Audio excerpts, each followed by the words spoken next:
So, welcome to episode 1, season 2 of the Altogether Show. This week, we're joined by Packy McCormick, the creator of the not boring media empire.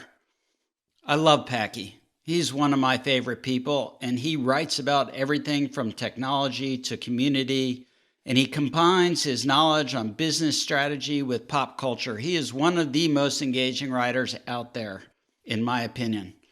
So stick around and hear our conversation. Here we go.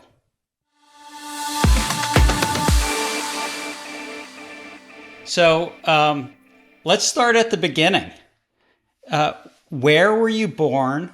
And tell us about your parents, if you don't mind. Oh, good one. So I was born in Bryn Mawr, Pennsylvania, and kind of grew up outside Philadelphia for my first 18 years. My parents are still in Villanova down there. My mom grew up 5 minutes away from my house. My dad grew up in Allentown, Pennsylvania, which when we went back for my aunt's funeral, it was like the most grateful I've ever felt for my dad for getting out of Allentown, Pennsylvania. It's not aged well. But they're both consultants. So my mom does kind of like organizational development, change management, and leadership, and a bunch of things with a bunch of companies and organizations. My dad was a management consultant. Now kind of does a combination of that and CFO consulting and that kind of stuff. He was actually at Arthur Andersen, decided to luckily quit and cash out his partner shares the year before Enron. So got super lucky there. But was a partner there. So just, I think, learned both hard work and risk taking from the two of them. But that's my parents. So are you an only child, or do you have siblings? I have siblings. My brother Dan is 26, about to be 27. And he is head of finance and ops at Parade, which is an underwear startup in New York. And then my sister is 2 years younger than I am, and she runs a company called Oze, which is a fintech in Ghana. So, well, that's incredibly interesting. How do you run a fintech in Ghana? How does that happen? Yeah, so she did the Peace Corps out of school and ended up doing economic development for the Peace Corps in Guinea. So Guinea is like, I think third worst country for doing business in the world. And so she started out there. She started a nonprofit while she was there called Oze Innovate, which means Dare to Innovate.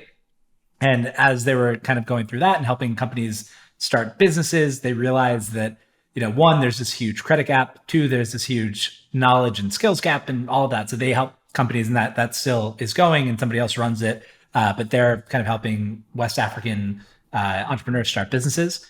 As part of that, they realized, like, look, there's a real opportunity for to kind of digitize what SMBs are doing in West Africa. So they started Oze a couple of years ago to first and foremost, like, as she was going around throughout the country, every entrepreneur she met with was doing pencil and paper ledgers. And so, one, that's a pain in the ass because it's just hard to glean any insights from, and you have to take handwritten notes and all that. But two, it means that you can't get loans. Like, banks aren't going to come in and look at your pencil and paper ledger and lend against that. And so it meant there's this massive credit gap in the country, and the people who are credit worthy have no way of proving that.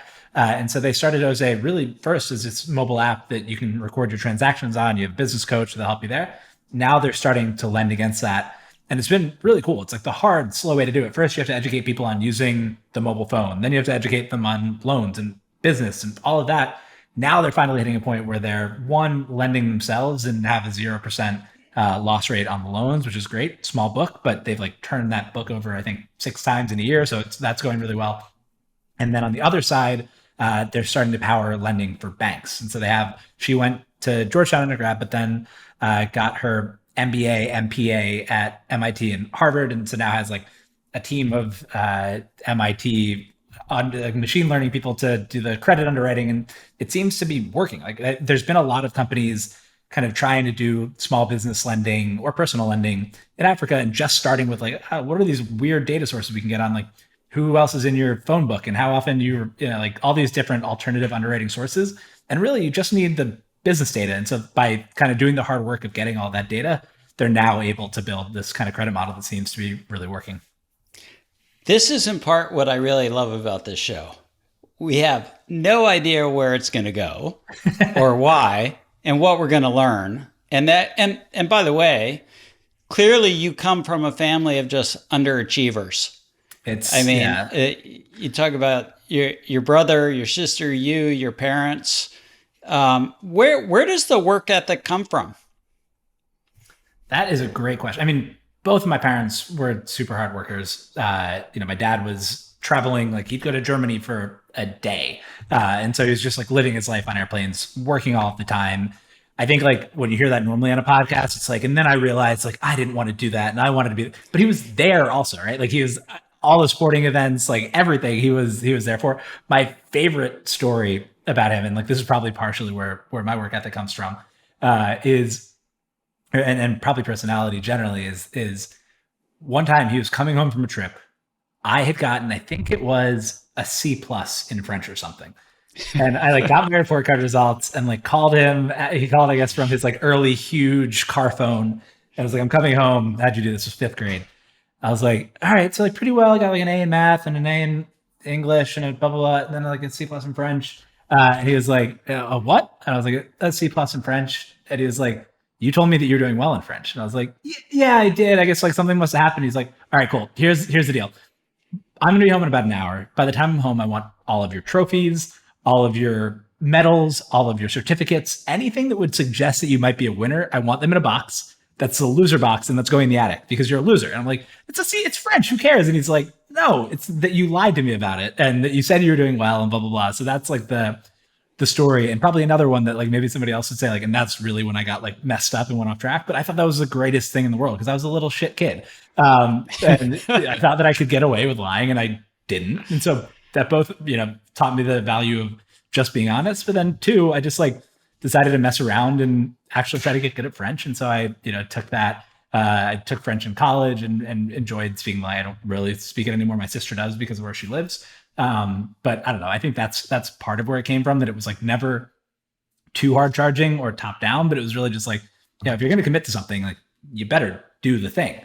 And so I think that's where a lot of the work ethic comes from. And my mom too, like having kids. Her mom had Alzheimer's. Her dad was dying. She was still getting her PhD and working. And so like the I think the two of them just kind of working hard and somehow, being good, fun, all of that, present parents, I think just set a really good kind of tone. So it's often hard, at least I think, to relate to your parents in a certain way until you yourself are a parent.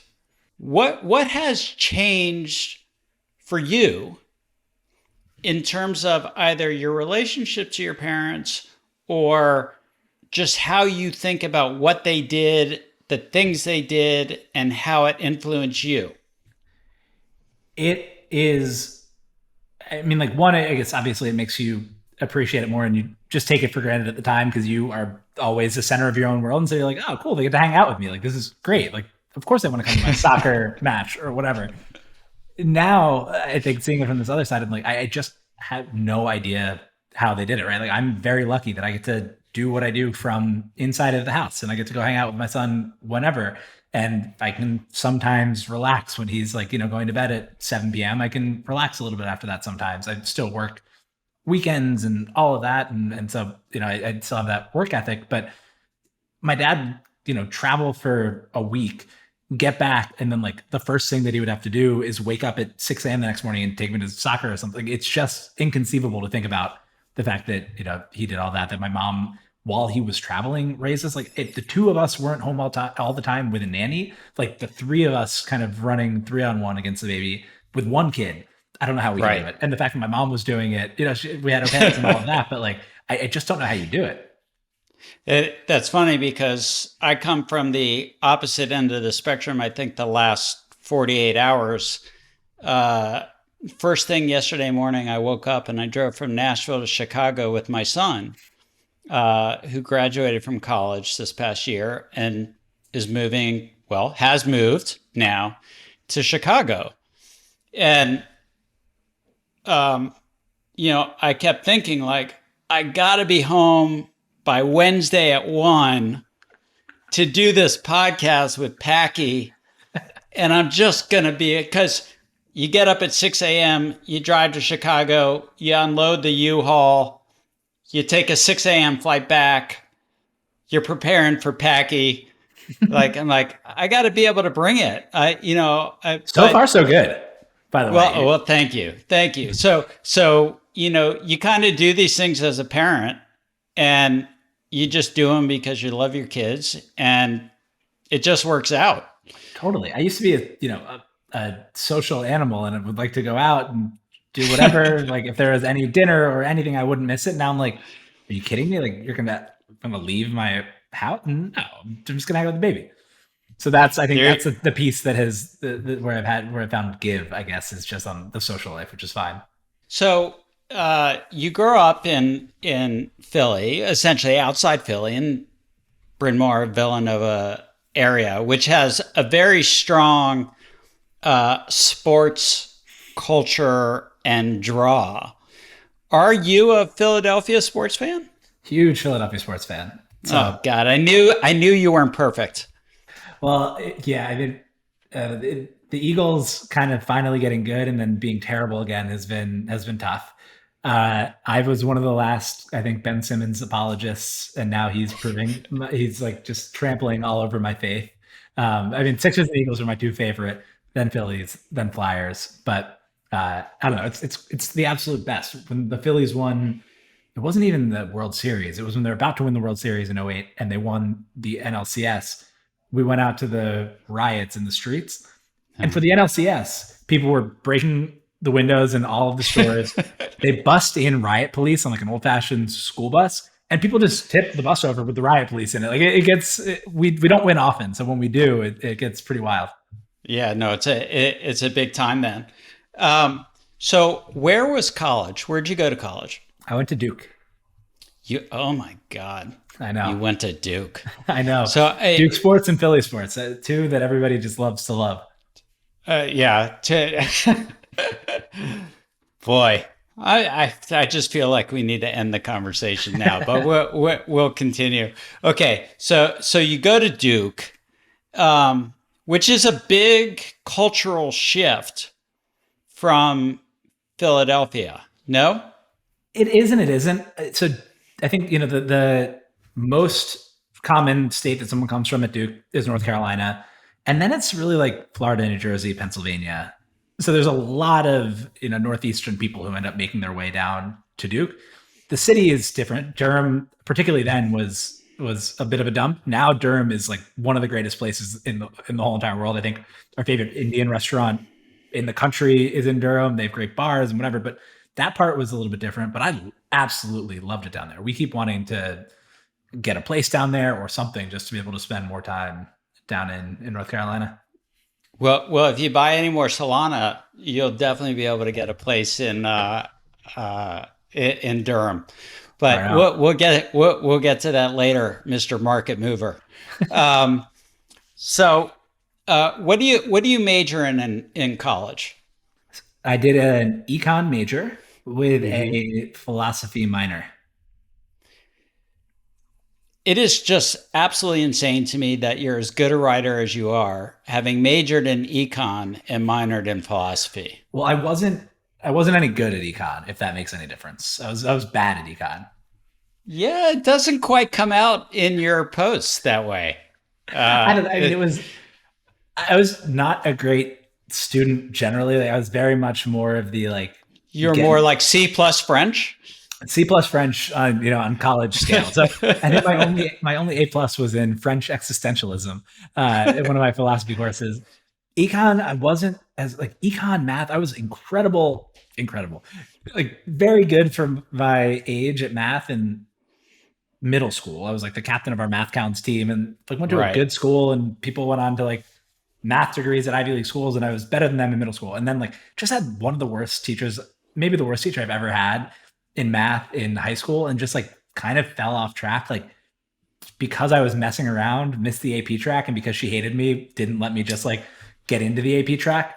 So like a few little things like that happened to the point that like I got to college, I wasn't particularly great at math. Econ wasn't particularly fascinated me. Like some courses I loved. Like, uh, we didn't have a finance degree, but we had some financy courses. And this woman, Emma Raziel, who was an ex kind of like Goldman trader back in the day when there were no women on the desk, like she was there. She was just like incredible. So she taught finance courses and she was great. We had Dan Ariely, who was like the behavioral econ guy, was a professor there. So like that stuff I really liked.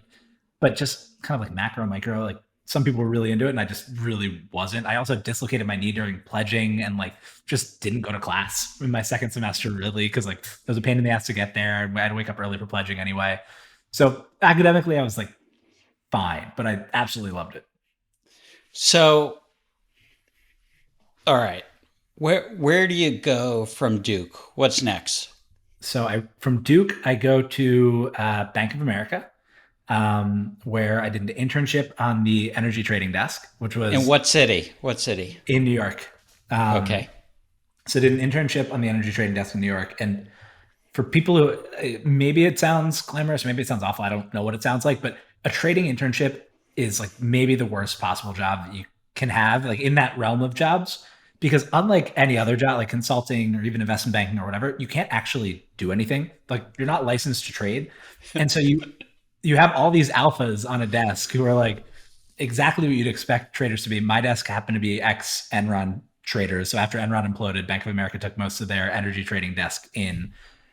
They used to live like the dream life as Enron traders and like we're kind of bitter. And like the whole thing was the summer before I started, actually, the intern that they had the previous summer, they didn't like. So they took him out until 4 a.m. one night, got him trashed, and then walked him to HR the next morning when he came in a little bit late. Like they did the whole thing intentionally. Like it was a rough. I mean, it was fine. It wasn't like the end of the world hard, but uh, you know, whatever. Got the job, came back. Bank of America Merrill merged because that was the summer of 2008. So by the time I came back, B of A and Merrill had merged, and they kicked me and 13 people from the trading desk at Bank of America into public finance at Bank of America Merrill Lynch, which not the dream job, but like the group that I was in was great. Met my wife there, so like all ultimately good things. But yeah, certainly not what I had kind of dreamed of. So she was also a public finance banker So she or was trader? also a trading intern at Bank of America, and then Okay. also got spit into public finance when the merge happened. All right then. So you're there for about how long though? Like 5 years, No, like 6 years, 4 years. 4 years? And so that for those keeping score at home, this takes us up to around like 2012, 2013 or 2013 is when I left. and so this and I know this because I asked you this question before we got on. Like one of your most significant finance lessons happens after you leave B of A. Can you Yes. share that story with the listeners? Yeah. So I've always liked gambling. Like, I grew up going to the God, I'm Jersey gonna have to Shore. go to now. I'm gonna have to go to legal. Now I'm gonna have to go to legal. Just kidding. So, grew up going to the Jersey Shore. So by the time I turned 21, was able to go to Atlantic City and do that whole thing and had fun doing that. Um, but when you're at an investment bank, you have restrictions on what you can trade. So one, you have to run every trade through compliance and they have to say yes or no. Two, you have to hold for 30 days. So there's just all these restrictions, which are put in place to not get the bank in trouble, but also actually end up having this great side benefit of like you don't end up trading like an animal and just trading in and out of stuff and buying options and whatever else. As soon as I left Bank of America, those restrictions were lifted. First, before I left, while I like was in the process of leaving, because I actually had gotten into business school, was like getting ready to go to business school, quit my job, and then decided to pull. They actually wouldn't give me my deposit back, but decided to not go to business school to end up working where I worked after. But either way, I was in this like kind of in between period where I was still employed, but not really working. And so I was like, all right, I can't trade anything still, but I just read this blog post about Coinbase. Like, let me try that out. And so I bought Bitcoin at $100. I bought 38 of them over a couple of weeks while I was still employed at Bank of America. Um, and then I left. I had like, I was I waited for my bonus to leave. So a big like $60,000, $70,000 or something check hits the account. I'm like, all right, I'm ready to, this money will carry me through. I'm going to work at a startup and I'm not going to make a lot of money. So like this will hold me over. And then that summer, I just like got really into options trading, which was, a total disaster of a move. So the things that I bought while I was at Bank of America and right after, I bought Facebook at 19. I bought Tesla at 29. I bought like, there's a few others in there that are just like super, super painful. And then I was like, wait, options, like with just like, I don't have that much money. So I can just like get more exposure by trading options. So like, but puts on Pandora, which ended up being totally right, but just like the timing was off by a week. So lost all of that premium. I decided to go deep into Apple earnings on just naked calls, wiped out. Like beat earnings and all of that. That was actually an incredible lesson because like they beat earnings, everything went well, and I got crushed because there was the vol crush and volatility increases, which increases the price of the premium going into earnings. And then if it's not a total wild blowout, then just losing that volatility kills you. So lost a ton of money there. Started selling Facebook and Tesla and whatever to buy more options. And so just got like totally crushed. And then went to Oktoberfest that fall with some friends and spent more money than I wanted to. I was like, this unemployed person interviewing at startups and who had just kind of traded away some money. And was like, oh man, it was really stupid for me to go spend this much money on a trip when I'm like in between jobs and whatever. Let me just sell these stupid Bitcoin that I have. They're up 50%. So I sold 38 Bitcoin at like 150, which I think now is a, $2 million mistake somewhere around there. Hindsight is definitely 2020. So, if we're going to talk about not boring a little bit, you self-describe sort of what's going on in business and the strategy behind it. Yep. And what sort of feels clear to me is that you are unbelievable at spotting sort of future trends, and not just spotting them, but explaining them. The reason you got kicked off that trading desk, by the way, is because, exiting seems to be an issue.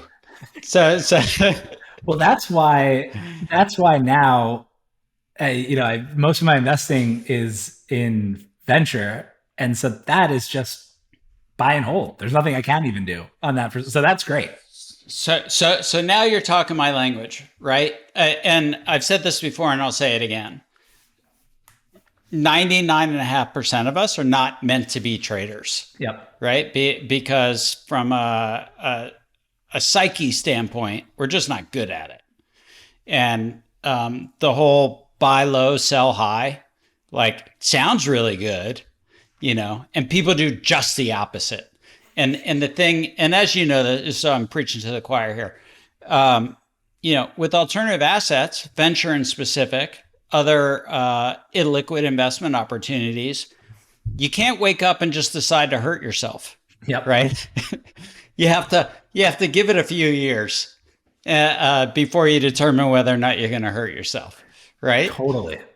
I mean, it's huge. Like if I think back on just the portfolio that I was holding that summer, in addition to the Bitcoin, like the whole thing is probably a $5 million portfolio had I just like sat on my thumbs and just not done anything. So yeah. And sometimes the hardest thing to do is to do nothing. Totally. Right. And oftentimes it is the single best thing to do. So even now, like, and we can dive into crypto later if you want, but even now buying crypto, which you can buy and sell, like that was actually like, it was an expensive lesson. I think it'll probably end up paying for itself because like now all I do is buy and hold. Buy. Crashes, I just buy and I'm not going to sell. Also because like the taxes kind of terrify me.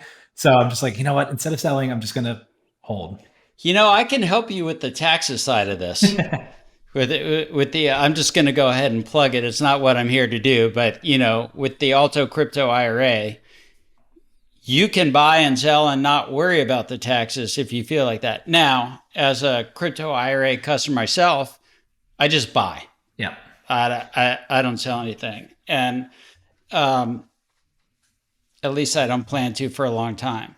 But take us through the progression to not boring and how you get there. So um, you go to Oktoberfest, have a couple pops, Sell my then Bitcoin.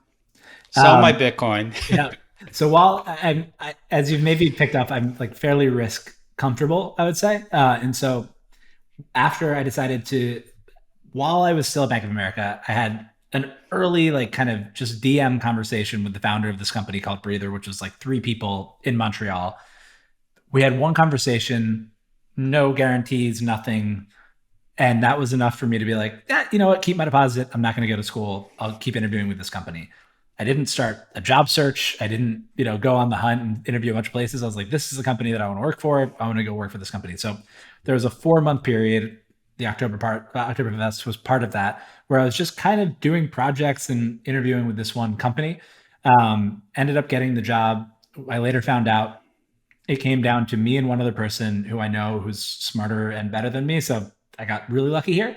But it came down to me and one person. They were going through a list, kind of point by point, and I won by like 1 point to get the job, or else I would have started from scratch. 4 months into my unemployment.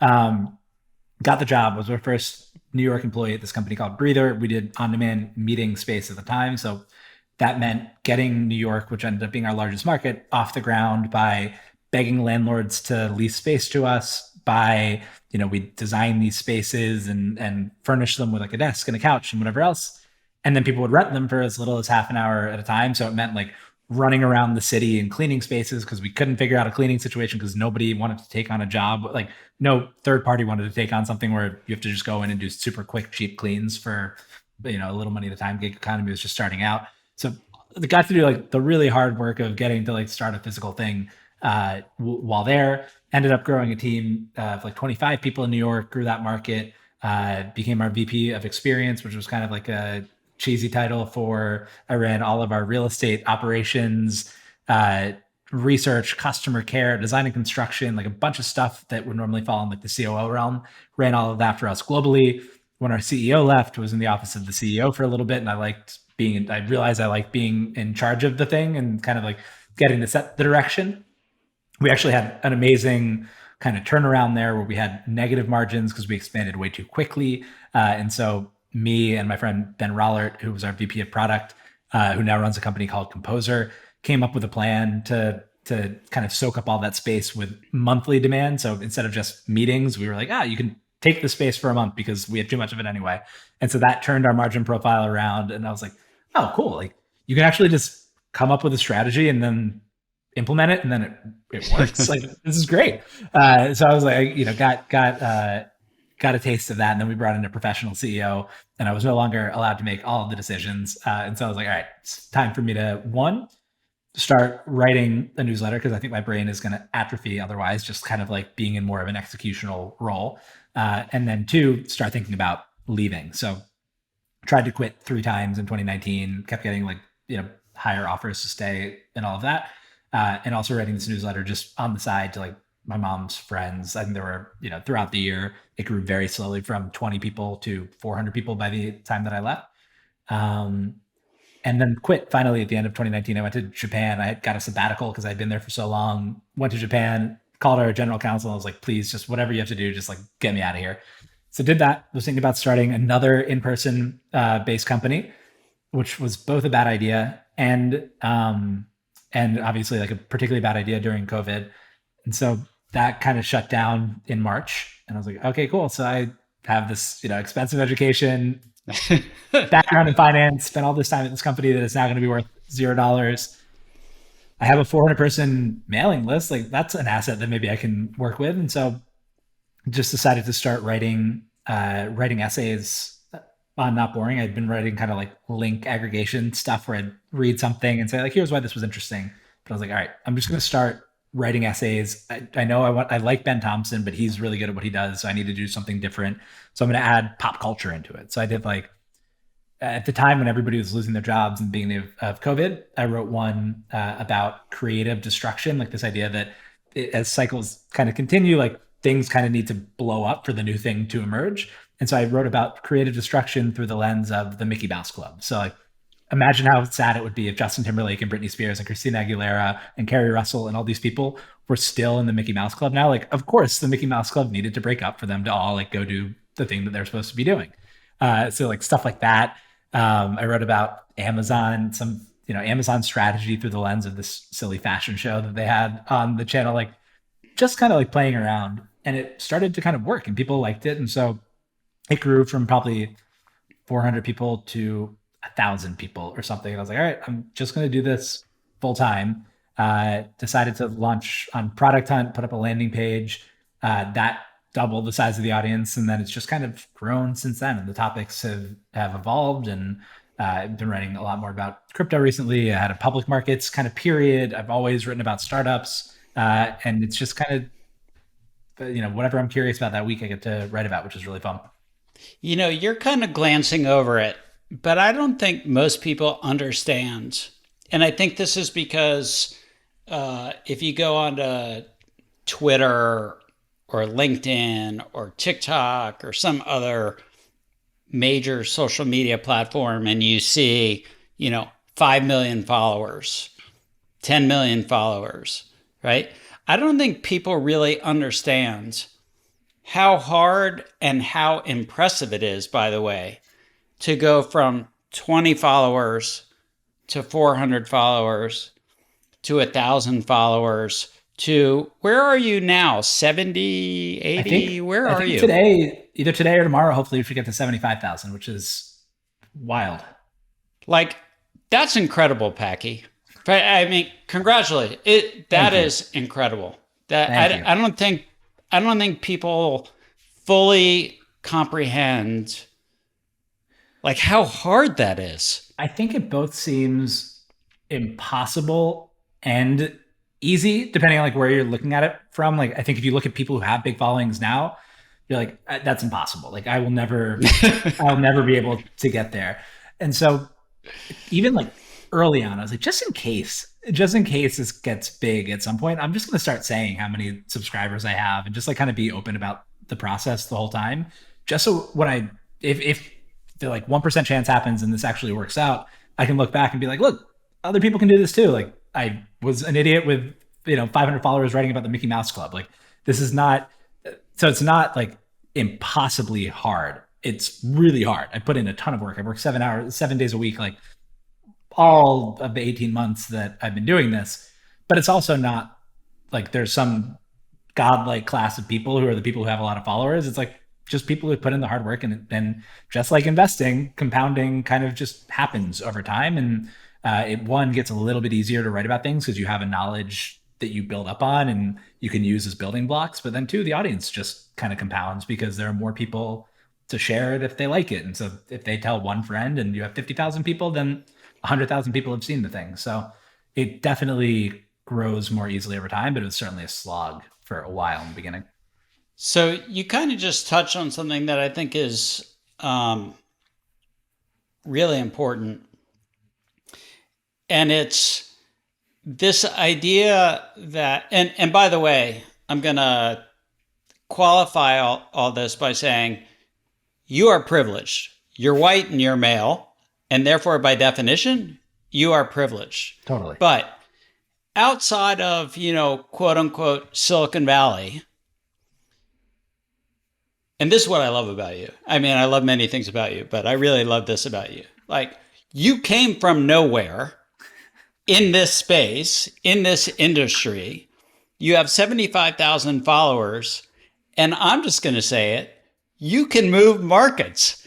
I mean, when the Solana piece came out, I mean, sure, there are other things going on, but do you sort of wake up and pinch yourself? I mean, like, certainly I appreciate how cool it is to be in this spot now. It never feels like, I don't know, you know this, you're running a very successful company. And I'm sure most days you just wake up and you're like, shit, there's something that I needed to take care of at the company. And so I think that's kind of what it feels like most of the time. Sometimes I'm like, wait, this is like, I can't believe that this person even read what I wrote. Like, this is crazy. Like, there's those little micro moments. For the most part, though, it's like, cool, that one worked. Now the pressure's on to like write something better next time. And so it's definitely kind of like that constant focus on what's ahead and what's happening in the next week. But certainly there are some times where it's like, this is very weird that any of these people would talk to me, listen to what I have to say, like any of that stuff. So we were talking about it just before we started recording the show Ted Lasso. And there are a lot of Ted Lasso fans out there. And you haven't seen the whole thing yet. And I'm hoping that you are able to convince your wife that you need to go watch the whole thing, because I'm also a huge Ted Lasso fan.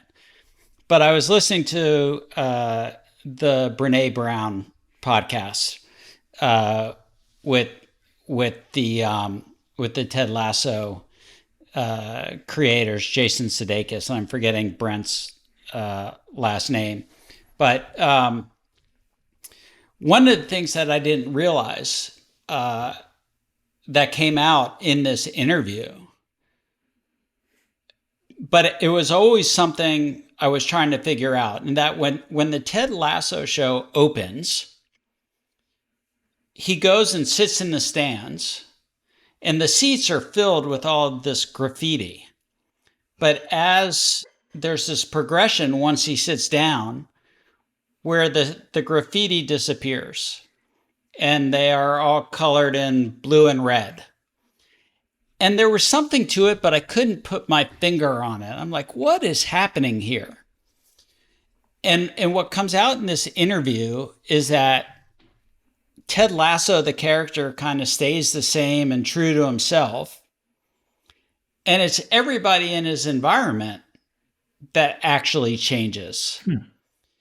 And I'm not trying to make you blush, but I sort of feel like when I read your pieces, because you are an open book with your pieces and you have a very distinctive voice, which is all your own, I feel like you are 100% true to yourself. And it's like everyone in this ecosystem that is changing and adjusting. And I don't need you to comment on that, but I want to tell you that's how I feel. I'm a Packy fan, and Thank you. I feel it, and that I think that ties to the part of you having come from left field into this industry space and really made a mark. And so I'll just say congratulations to you, and I love the success you're having. Thank you. I mean, like that is awesome to hear, because that is the challenge with this, right? Is like, I don't want to write any differently, or I mean, like act any differently, obviously, but even write any differently, knowing like when you say like, oh, you can move markets, like I want to write exactly what I would have written before. There's obviously some extra responsibility now that there's more people and I need to disclose things more clearly and like all of that kind of stuff. But really, like, I want to write the same dumb shit that I was writing before. And like, luckily, like the stuff that I'm just naturally fascinated by seems to be kind of like capturing the public attention right now. But I think the second I change and I'm like, all right, well, I need to write my like very serious analysis of like X, Y, or Z thing because I'd like to pump the stock. Like that's when this all goes downhill. But, Don't do that. Yeah, I'm not gonna do that anytime soon. But certainly that's been one of the bigger adjustments. It's like, wow, there's actually people reading this now. I need to like at least think about it a little bit. So if you don't mind, one of the recent posts was the post about Solana. Yeah. And I think when you first started writing, it maybe was $40. I don't know, give or take. It was, I think when I hit publish, it was 73, call it. Okay. But when you started writing, it wasn't 73. Also true. And now it's, I don't know, 160? Yeah, somewhere around there. So how did Solana get on your radar screen? And by the way, like it can take someone, maybe I'm just super slow reader, which would also be true, 10 to 15 to 20 minutes to really read and digest a Packy not boring piece. I want to know how long it takes you to write a not boring piece. For sure. So Solana came onto my radar actually in the smallest of small worlds. This guy, Ben Sparango, who was my brother's age, so about 8 years younger, grew up in my neighborhood in Villanova, ended up going to join Solana a couple of years, like call it a year or so ago. And so I had one friend who, was a lawyer and whatever, just has gone totally crypto degenerate.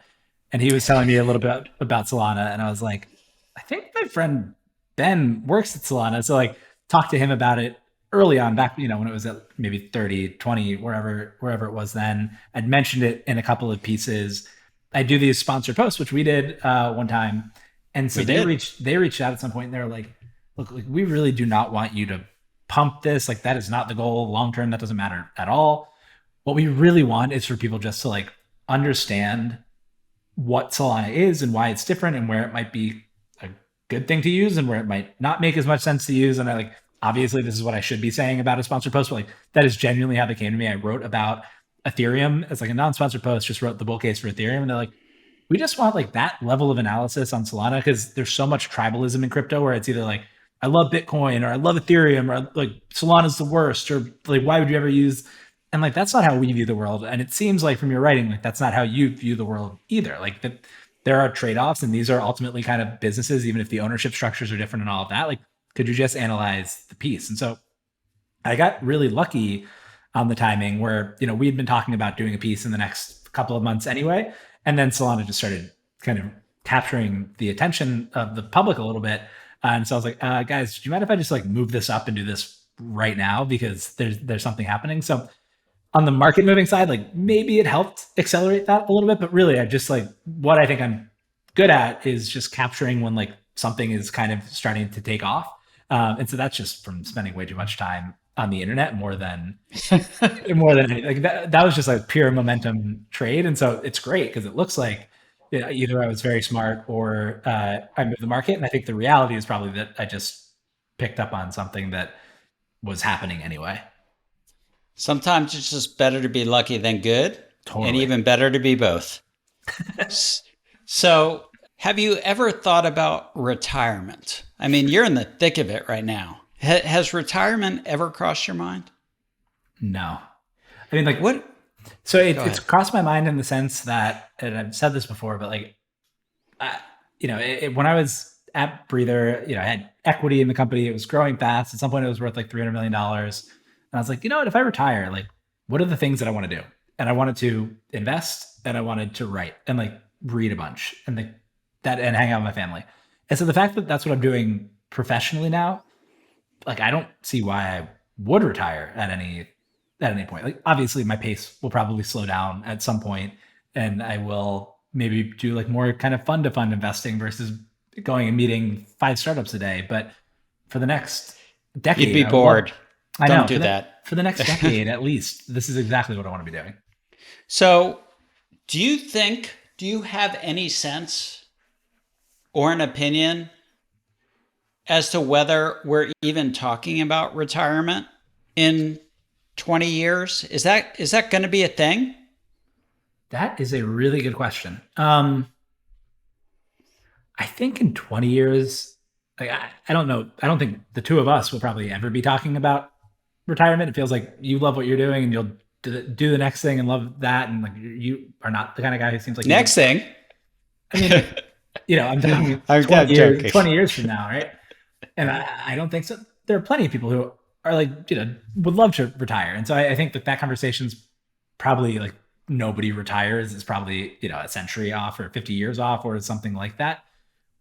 But I do think as kind of like hobbies and work and all this stuff starts to sort of blend together, I think it gets a hell of a lot blurrier. Like, I don't know, one of the themes that I haven't really put into words well yet that I think is happening, and this is not a novel thought, but it's just like we are getting closer to that scene in Wally where like you just have to like really just have to sit in a chair and watch TV and like kind of do stuff. And like obviously that is a privileged thing to say, and there are plenty of people who have to work really hard, but like the the line is clearly moving towards like more and more things getting made more and more cheaply and the basic needs kind of just being met more and more cheaply to the point where at some point like really like we're just trying to find meaning with what we do more than like actually needing to like go out and grow the corn to have dinner that night. And so I don't know if that's 100 years away or 10 years away, or it's not 10 years away, but like there's a point in the future at which like we're just not going to actually need to like do a ton of shit to like survive. And so I don't know when that point is, but the closer we get to that, the more people like hopefully should be finding the thing that they like doing that also gives them meaning and then like gives them some sort of income as well. So if you had to give someone a single piece of financial advice. Yeah. It's a kind of a combination of like the very standard, Peter Lynch, buy what you know. And like, not just what you know, but like what you really are interested in. Like, I think that to me, investing is, and don't tell my LPs this, but to me, investing is as much about. I'll close my ears. Yeah. It's as much about kind of like learning as anything, or if the investing itself is not about learning, it's like a really hell of a great way to learn about a bunch of different things. So I would align kind of your investing with the kind of thing that you want to learn about. And so that's either buy what you know or buy what you want to know, and then just hold. Like, if things change dramatically and stay on top of things, great, and sell. But for the most part, like, I don't know, the best financial lesson to me so far would have been buy what you're interested in, then hold. All right. So I usually open the show with this question, but it's a new season. And so I'm going to end the show with the question. And you've had an hour of warm up. So if you're asked to describe yourself to somebody else in a sentence, what would that sentence be? Whew. I mean, like, there's the what I do, which is I write a newsletter and invest, and like that, I think actually captures it fairly well. But I think I don't know. I hope that I can be a source of like a source of optimism. Like that is kind of a lot of what I'm trying to do with Not Boring. And it wasn't intentional in the beginning. In the beginning, it was like, can I just grow this thing? But I think what it's become is it's like really easy to look smart by being the cynical person. Typically, actually, like optimism is probably the best returns strategy over a long enough period of time. But short term, you can look like a real idiot when you're too optimistic. So I'm kind of, I'm happy to be the guy taking the arrows for being overly optimistic, but then also trying to, back that with real analysis. So I'm like trying to give people like a real framework and like a well-researched place to come from where they can actually like just approach life a little bit more optimistically. I love that answer, both because I love optimism and, as an entrepreneur, you have to be maybe naively optimistic at times. But the other thing is, I saw on our team Slack channel a little bit earlier today, we have a Slack channel called Discuss Investing. And there was this idea that the other way to short is to not buy, Yep. right? You don't actually have to actively bet against. You can just not buy. Totally. And wait. And so, generally speaking, optimism resonates with me. So I love the answer. Thank you for being on the show. It was a pleasure having you. And honestly, I really look forward to working with you out into the future when we both don't retire. Amen. We have another good 50 years of working together. This is going to be fun. Thank you so much for having me. This is a blast. Thanks, Packy.